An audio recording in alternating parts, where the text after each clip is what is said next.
This is Below the Surface, an Eclipsium podcast where we talk about supply chain and firmware security. It features guests from the cybersecurity industry and discuss the problems surrounding supply chain related issues and potential solutions. Welcome everyone to Below the Surface, September 2022 edition of the Firmware Threat Report. I'm of course Paul Asadorian, the firmware security evangelist here at Eclipsium, joined by Scott Shefferman. Scott, welcome. How you doing, man? Hey, I'm doing good. I'm excited about this. Yeah. As always, this is so exciting. For those that don't know, every month we do a threat report. Well, primarily Scott does a threat report, and we kind of all help Scott put the threat report together. We summarize a whole bunch of research, threat kind of happenings around the globe. And Scott writes this amazing piece that kind of summarizes where we are as an industry, a society with respects to cybersecurity threats. And this month, Scott, is titled The Precipice. And you've got like the globe falling off a cliff, which I think is very telling about where this is going to go in our threat report this month. Yeah. That's hats off to Chris Garland, our mastermind that does all of our graphics and gives us all of our branding. And he knocked that one out of the park. I kind of gave him the word, and he's like, "I got it." He cut me off. Yeah. So yeah, I mean, the globe is teetering off the edge, and just full disclosure, let's get this out of the way right off the bat. This month's threat report is definitely one of those ones that I write maybe once a year that is leaning forward enough to imagine and anticipate what's about to happen or what may happen. So there is literally, speculation. There is anticipation. There are some of those words that in this industry, Paul, like you and I know, are often frowned upon because early on in this industry, it was all about Chicken Little and the sky is falling and you need to buy my solution. And if you don't, you're not going to be able to sleep at night, right? So this is not meant for that. At the end of this, yes, we have a link to why Eclipsium helps you do all this stuff. But getting that out of the way for sake of this podcast, this isn't about buying our stuff. This is just about being aware of what's actually going on and what the dynamics are on the global threat landscape. And the global threat landscape can no longer just be defined to a cyber security conversation or industry conversation. It's expanded so much beyond that. Yeah, I think it's interesting that we've seen some of those telltale signs that critical infrastructure is under attack. And again, we don't want to seem like we're fear mongering, but we did receive alerts from CISA, a lot of other agencies, and there's other kind of tells out there that critical infrastructure could be under attack, and not just specifically critical infrastructure in Ukraine, but allies as well, which includes the US and many other countries. And we've always been hyper aware of this threat, and we've seen certainly events happen in the past. And I think whether or not these attacks are successful, I think it's inevitable. They're probably happening right now as we speak. Yeah. In fact, I'm going to take the liberty, I think maybe twice during this podcast, to read a quote, because I'm not going to say it any better than Ukraine's Ministry of Defense just said it like the day before yesterday. So bear this in mind. The Kremlin plans to carry out massive cyber attacks on critical infrastructure facilities of Ukraine enterprises and critical infrastructure institutions of Ukraine's allies, folks like you and I. First of all, the blow will be aimed at enterprises of the energy sector. The experience of cyber attacks on Ukraine's energy systems in 2015 and 2016 will be used when conducting operations. So that's the end of the quote. But if you guys remember, 2015, 2016 is when Sandworm attempted to take out in 2016, but did take out in 2015 an entire power grid that affected hundreds of thousands of people in Ukraine. Highly sophisticated, destructive attack that took years to plan. Even like preventing them from going to their backup systems, social engineering, calling into the actual operation centers during the attack to create uncertainty and to create a false sense of narrative for the operators. There were so many. They turn the lights off in the control room to make it more difficult for incident response. How ironic, right? Right. Yeah. So, but you're right. The forethought in the planning. But I hope. So I guess I'll kind of play devil's advocate a little bit and say I hope that we've learned from these previous attacks and There are some extremely talented folks that have both implemented technology and process um, to push this forward such that our critical infrastructure is better than we hope Ukraine's was in 2015, 2016. I think Ukraine has learned from that. We've learned from these attacks. They've been widely publicized. There's been whole books written about, this attack. Now, granted, it might just be cybersecurity nerds like ourselves that are reading these books. I hope they become more mainstream, but we've hopefully learned from these attacks and are better poised for not just detection and prevention, but response as well. I think that's the response one is the one that's really resonating. Like, all right, if we can't prevent it, like we need to be good about what do we do? How do we get the lights back on if something bad happens? Yeah, well, I know you're being devil's advocate, but let's keep that motif for a second. And let me counter that, just because I came from DFIR world prior to coming to Eclipsium. And I remember on the eve of probably, what was it, March or May 11th of 2017, the world was not ready for WannaCry. It was not ready for what happened a month and a half later with NotPetya, right? NotPetya being the same actor behind the ones that are the Ministry of Defense of Ukraine are alluding to here. Um, when you live through those types of events at a global 10 that I was at, and you watch those adversaries move throughout an enterprise and go from enterprise into production networks and summarily leverage things like firewall rules between Purdue model layers that are zone to zone that are still there, SMB going everywhere. There is a fog of war that overcomes you in those scenarios, and it's often tied back to the very basic things that you and I, Paul, take for granted in security that nobody should take for granted. Because when it hits the fan, you have to be able to know, what are my devices? Where are they? Who owns them? What are the IT tools we need to update them if that's possible? What is my SLA to get this device back online? Because, oh, by the way, NotPetya just destroyed the master boot record on a critical device in a production network. Are you ready for all of that iteration and fog of war when it hits you? And the answer is emphatically, absolutely not. We did not learn our lessons in 2017 from WannaCry and NotPetya. We've written about them, like you alluded to. There's books written about them. The last talk I gave at SANS was a week after WannaCry hit.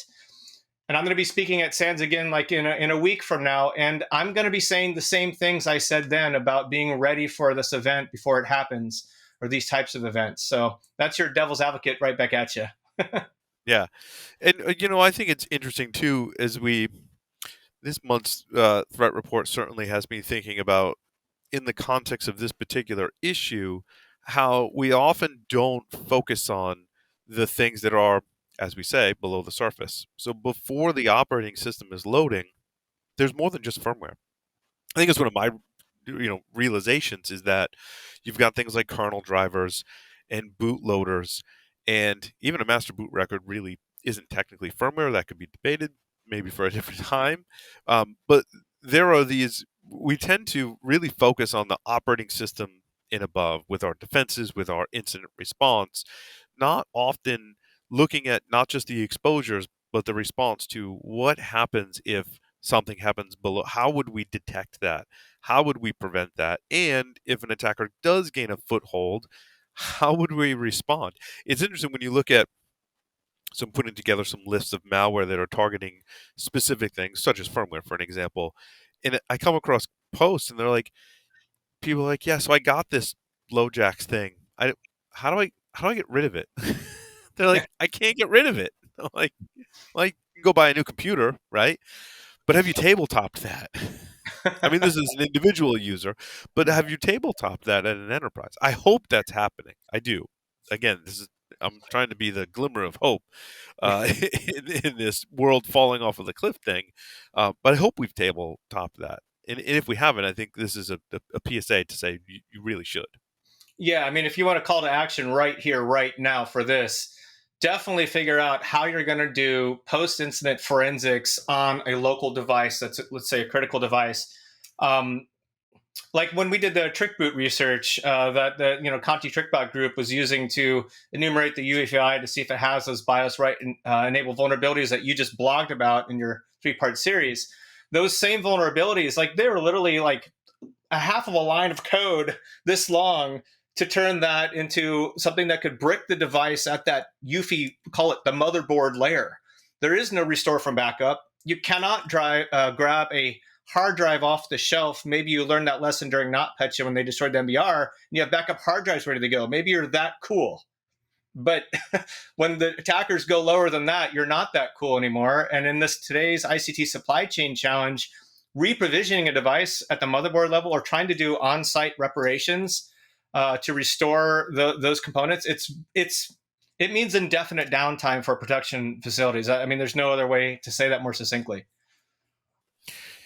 Yeah, and the supply chain around these are very interesting. I think I don't know if we touched on it. We've talked about supply chain in previous episodes, but one thing that struck me, and it's tough to talk about this without getting at least a little bit technical, right? And I'll try and distill it down, is that when you're storing firmware on your computer system, it's stored in the SPI flash, right? So there's essentially a little flash chip on there that has some storage on it.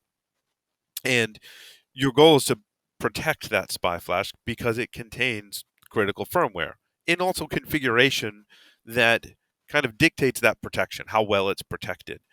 As a user, you can't just go in and start changing that configuration. I think in the operating system and above, you can go in and you can have a little more tuning capabilities. You can harden your system. You've got a little more flexibility and control, even at the kernel level.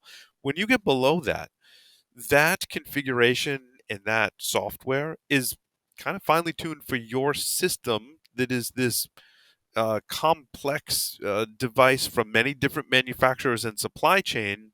And that unique set of those things means I can't just go flip that bit, because the software on it may not check that bit and do anything about it, right? It may not load the code that is checking that bit. And that's all really in the supply chain, that upstream, someone else has to make that change for me. I can't go make that change myself. I feel like in operating systems, we've got a little more leeway in applications, right? To make some of those changes, to have a workaround. We've seen tons of workarounds, right? When I wrote that final part in that series, I was like, wow, there's like no workaround. Like, you have to rely on the supply chain to fix that. A lot of those issues at that lower level. Yeah, it's a mix of being kind of handicapped as an enterprise or even just an end user at home, and also a precarious mix of the fact that there are OEM tools and drivers that allow you to mess with UEFI settings and to flash them even. And we've even seen attackers, look at bringing down an OEM tool meant to do a flash and implanting at a UEFI. In fact, I have a demo of that video I'm working on with one of our researchers, Mickey, right now, to put into a white paper targeting the health industry, so they understand that you can actually go from the internet, let's say, and attack a pull secure device and run a shell through that to hit an internal Windows host, and from there implant the UEFI, all from your comfort of your home in Russia or China or anywhere else in the world you're proxying from, right? So it's kind of an interesting dilemma where the bad guys know how to do this, even though the enterprise and the end users don't. They don't even know, to your point, Paul, which vulnerabilities they have based on the supply chain that they've taken delivery of. And that's a dynamic supply chain. That those firmware, the firmware does get updates, and some of those update processes are either vulnerable, like the BIOS disconnect research that we did last year at DEF CON, or they're vulnerable, or they're outright compromised, like with Shadowhammer, when the bad guys actually implanted bad firmware into the update process itself from the OEM. Right? So they're dynamic. They're attackable both physically as well as updates, and as well as via malware that goes down to the UEFI. You're getting hit at all angles, and the goal is the same: to get to that level of pre-boot power evasion. The one that DPR Lazarus has been doing lately, leveraging a driver. Here we go again with drivers, Paul, right? But using a driver to go down to that layer of UEFI to get below, -2 on the ring structure, right? That's below kernel level access they're doing, and they're doing it for good reason. And they're no strangers to that. In fact, if you remember, DPR Lazarus has worked with TrickBot in the past, right around the exact same time that we discovered that trick boot module, as it happens, when they're doing the anchor campaigns.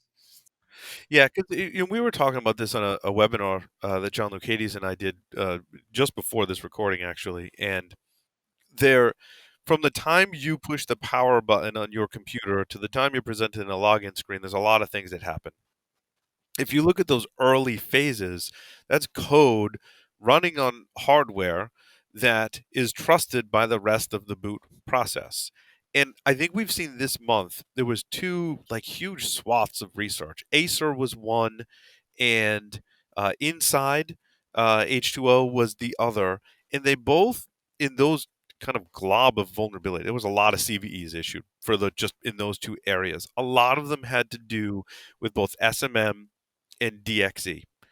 And without getting too technical, those are phases in the boot process that is really early and on those deeper rings as you described. And again, those are theoretical rings. I understand that. Like people are very quick to point out like they're talking points to talk about privilege that you have on the system. So these are higher privileged um, on the system, and that means you can have a greater impact. That means you can have an easier time persisting on that system. And those two things combined are why, to your point, Scott, why attackers are looking at this particular access vector. I think I define it as stealth, persistence, and impact. I love All of all those three. things Yeah. are easier the more privilege you have on the system. So I'll disclose some things here that I haven't wanted to for since early 2015, 2016 era, when I was again doing DFIR at some of the biggest consulting companies there are in the space. And we were seeing back then, right, China Nexus and other actors too that we were never able to attribute, very common in DFIR, despite what people think. We saw a lot of activity where attackers would literally query around and try to find a certain winio.sys driver, and they were already in the environment. They had been there for months, sometimes longer than months. And when they were looking for this, it's for a simple reason. They can just send that thing a command and it will execute at system level. And it's in every environment. And a good friend, I won't mention his name, asked me not to have the research team I was working with at the time write an expose on this because we realized from the DFIR space and in trust circles that this thing was going to be in every environment. Any interesting environment that had an operational context whatsoever, it will always be in these environments for years to come. It's what we call the forever day. And because of that, and because there's actually literally no way to root that out of your environment, especially at the time, right? There's no way to do that. We decided not to disclose that. Well, lo and behold, I'm doing the research for this month's threat report, and I'm reading about that Lazarus group, and they're talking about a driver from ENE, assigned trusted driver that Microsoft loves and trusts anything you want to do with it. Packaged in there is the same winio.sys. Lo and behold, the same one I was just talking about that's been in environments. It goes back to 1999. It's written by this guy that put this open source driver, and every OEM across the entire ICT supply chain has been using it since. I mean, there's robotics in Russia that have been using it in the late 90s, early 2000s. I mean, it's anything that you want to do with the thing, it's there. And it's always been able to, and still is today. You send it a command from user space, and it's going to go right to system level privilege to execute it. Any damn command. And that's what And the that is North that Korea is is that hitting. I mean, why wouldn't they? It's does that already there.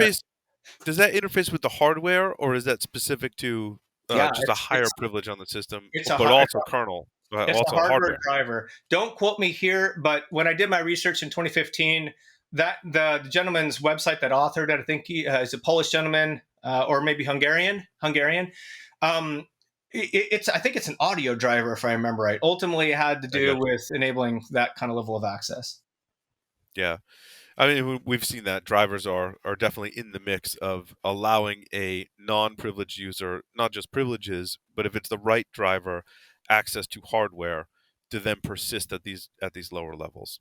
Yeah, and it's everywhere. And it's not the only one. I mean, if there's one sub theme in this threat report this month, it's all these drivers, and they're all getting used by every actor, and it's almost the what we sometimes call in the industry the meta. Like, what's the subtext that's actually happening out there that you, if you step away and kind of look at everything that's going on, it's a combination, I feel, of two things. It's like actors hitting supply chain. I think CrowdStrike just did an expose today that dropped of the hackers using drivers and using the fact that Windows looks at the first driver in the directory and blah blah blah, and it's executing from user land to system privs. I mean, but it's that's a supply chain attack that hit some third party software that was poisoned at the update site by a China Nexus actor. And you're asking yourself, okay, China's doing this, Russia's doing this, all the criminal actors are doing the same kind of thing. But all you read about in the world is like Cobalt Strike, all the things, and the classic kind of living off the land dialogue. But there's so much more actually going on when you step back, because it's about abusing trusted, signed code that is doing what it was designed to do. Right. And that's what makes detection and prevention so hard, is that your audio driver, as an example, has to have that direct access to hardware. It needs a higher level of privilege from the operating system in order to interface with that. Otherwise, if it has too many hoops to jump through, for example, you're going to get lags in your audio, right? There's a lot of devices on your system. The drivers need to be closer to that hardware in order for them to function properly. So you can't just say, well, I'm going to take all these drivers from my systems. Good luck with that. That's it. That's it. I mean, one of the things we touched on, Paul, in this report, to up level just for a moment, is the fact that it's very rare, because I worked on the DoD and government side for 17 years doing cyber. It's very rare that the US government, for example, is so far ahead of industry practitioners, CISOs, enterprise, and missions. Like, they're so far ahead with what they've been doing with this executive order, with what they did with the NIST guidance that addresses supply chain. Um, I don't know, a lot of people realize this, but I took some notes for myself so I don't get this wrong. But they did a study, and it ended up being a 96-page report. Okay, it was the assessment of the critical supply chains supporting the U.S. information and communications technology industry, otherwise known as the ICT industry, computers and components and devices around the world. Right? They did a long study, a year-long study, to produce 96 pages. And when they extracted from that what their lessons were, in order to create policy that ends up being in the form of the memorandum that was just signed in the executive office, commanding anybody selling into government organizations to address firmware, right? When they looked at all this and extracted, I'm going to read you two quotes that come from there, very short quotes that pretty much say it all. They found that, quote, firmware can also be a lucrative target with a relatively low cost of attack. Think about that. That's counter what most people think, right? Over the past few years, hackers have increasingly targeted firmware to launch devastating attacks. In fact, they found that firmware presented a large and ever-expanding attack surface that threatened the core of modern computing itself. Securing the firmware layer is often overlooked, but it is a single point of failure in devices, and is one of the stealthiest methods in which an attacker could compromise devices at scale. Keep thinking about these words. Attackers can subvert OS and hypervisor visibility. Also hypervisability. There's a lot going on in the research space that's going to blow that wide open. And bypass most security systems, hide and persist in networks and devices for extended periods of time while conducting attack operations, and inflict irreparable damage. That's the Yeah, U.S. I mean government. That's DHS. yeah, I mean clearly it's acknowledgement of the threat and the things that we have talked about, on the show already. Um, what I think is interesting is ESXi and vSphere were in the news this week, and that was some of it was a secure boot bypass, and I thought that was really interesting that there was kind of a workaround here where you could VMware is utilizing the secure boot process, but there was exceptions to that, and they were getting around it and able to load code and getting around secure boot to infect VMware systems. Yeah. So, yeah, VMs have their own virtual UEFI as well. And there's also tools. In fact, a mutual friend of ours, Paul, named Tyler, Won't mention his last name yet. Let him do his research. But he's been talking to us a lot about how there's tools that come from OEMs. Won't mention their names, that allow you to do things like interact and reconfigure and even flash the UEFI from inside a hypervisor, or to go down to the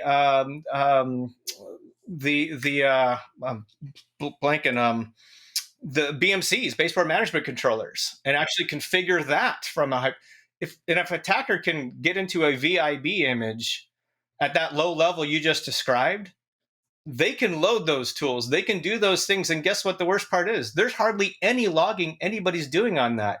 The other worst thing, most Active Directory domain controllers are running on virtual machines just like that. So, the end of the Yeah, there's report. still a lot of it's a great point. There's still a lot of this technology out there. Speaking with people in enterprises, I think you not despite popular belief, not everyone has lifted and shifted everything up to the cloud yet. There's still a whole ton of legacy. I say legacy infrastructure. I should say infrastructure that's not yet in the cloud, largely utilizing these technologies, and I think that's one reason why it's still an area of attacker focus to be able to, like you said, get around the logging, persist in those layers that are not as visible is a scary thing to think about from an attack perspective. Anytime you're doing red teaming, engagements, the customer often tells you, "Well, we're mostly in the cloud. We've now migrated." Man, there's nobody who's in the cloud all the way, not even close. I mean, this is one of those things where it's like Kevin Beaumont actually just pointed that out a few days ago in light of the Oh, MS that was the Exchange other attack. exchange. Yeah, so it was an exchange 0 day, and what did we just determine was It the was number? Hundreds of thousands of exchange servers? Well, so there, what he found, I believe, I hate to misquote Kevin, but I think he said 1,600 or so servers were publicly facing the internet that were Exchange servers, and his point was that Microsoft put out a Oh, sorry, it mitigation was statement 1,600, saying yeah, if you're using Exchange Online, you're good to go. And while that might be the case for this particular campaign, it doesn't help the thousands of customers that are hybrid customers that have both the cloud right. and the on-prem. And And that's just 1,600, so my number was way off, but it's 1,600 that were found to be internet facing. That means there's more Oh, there's that tons are more. not There's tons not more. internet facing, which you Yeah. still are vulnerable. It just means someone needs to pop into your environment. Yeah, exactly. Exactly. And 1,600, when we talk about devices, sometimes that doesn't sound like a lot, but the organizations that are running a hybrid exchange, they're doing that for a reason, not because they want to, because they don't have money to upgrade. They're paying more for that hybrid scenario. And the reason why is because these are the largest organizations, the ones that have the most moving parts, the most production environments that are geo challenged across the world. Like, that's who's running hybrid exchange, right? So 1,600 is actually a really, really, really big attack surface that's giving attackers full privileges on those devices after the exploit goes down. And you don't even have to bypass 2FA like you did during the last set of exchange campaigns we saw in the last couple of years, right? So the point of that one in the threat report was to lean forward and say, guess what? Blue team has gotten really good at finding web shells and finding all the things that attackers do once they've exploited an exchange appliance, right, or device. But they haven't been able to stop attackers from going down to the UEFI if they wanted to, or hitting BMCs on those same subnets that they might be connected to, right? So there's a lot that attackers can do, and that is not that hard to do.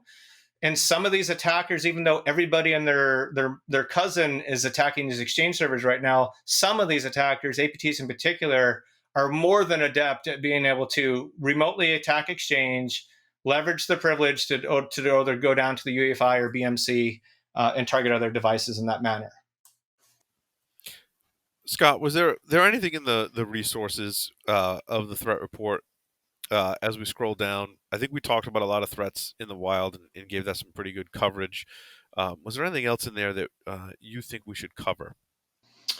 There was a cool open source tool that just went open source. I think it was an IDA plugin that caught my eye. There's probably some other ones too. I just don't have it in front of me, Paul. So that's a great question. I wasn't prepared to answer. Oh, yeah, there was a mod. There was something for analyzing UEFI firmware, so make sure you check that out in the report, especially security researchers out there. Um, LVFS we talked about actually in our webcast, and you had that in your list. 1.84 and I believe 1.85 is out as well, and that provides Linux users the capability now to more easily update their DBX so that they're more up to date on their secure boot revocation lists, which I think it speaks to my post where I kind of showed you how to do it manually. And admittedly, that was a hack or a workaround because it wasn't a great facility to do that in Linux. And Richard Hughes has built in now into LVFS this great facility for doing that. And even in just releasing this software to the Linux community, which hasn't been adopted by all of the major Linux distributions yet. Some have. He's seen already millions of downloads and millions of people updating their DBX, which is to end on a if we're getting close to the end here, end on a more positive note. That's a positive thing, right? Yeah. In providing people with these facilities as well. We all know Microsoft did a good job in making the update available, but it had issues. And I'm not saying it's not going to have issues on Linux, but it's getting everyone talking about this, which is good. The positive aspect there is really important. I think a lot of that springs from a few years ago when we dropped the boot hole vulnerability. Yeah, right. And we watched that just carry out throughout the whole industry from OEMs. Even Pulse Secure had an update for a boot hole vulnerability. They're worried about secure boot on their own device, right? Supermicro as well, et cetera, down the line. So, and they even called it a, I mean, these are just crazy things that to think about, because if you replay what we're just talking about in the ESXi environments, secure boot is that mitigation. How many people know if their hypervisor device has secure boot enabled right now listening to this? Just close your eyes for 3 seconds and say, is it enabled on my critical devices in my ESI environments? And you might not know the answer to that. And that's really scary. And enabled is one thing. Configured and updated properly is yet another thing. And there's a lot of vulnerabilities out there that can be utilized to bypass secure boot. We covered them in our webcast, right? And the mitigation to that is to keep your revocation list up to date, which, as we all know, whether we're talking about secure boot, whether we're talking about root CAs, whether we're talking about packages on Linux, it's all the same problem, is that software gets signed in some capacity, and we have to, when that software goes bad, revoke that certificate. And not only just revoke it, but follow through and implement that revocation on our systems. And that's a process that I still think we struggle with, not just with secure boot, but so many other things. And as part of crypto systems, I've actually seen that same thing happen where the revocation aspect was the last thing to be deployed in a multinational, massive PKI deployment. And you're thinking to yourself, you have this massive PKI authentication with common access cards and whatever, and you stand this whole thing up around the world, and you still don't have revocation set up. And you have to step back and ask yourself, as a crypto system, there's such a rush to get to the auth part, but there's such a reluctance and it's such a pain to manage the revocation part. Yet therein lies the single biggest weakness with trust over time. Yeah, the revocation list is the whole reason why you have the whole PKI system in the first place to validate. If you can't invalidate things, then why are you validating things? Thank you. Well said. Right? So, as always, Scott, the threat report is both a great read and very eye-opening, and contains a lot of resources as you scroll down through. So make sure our listeners check that out. Scott, thank you as always for discussing this month's threat report. Thank you, Paul.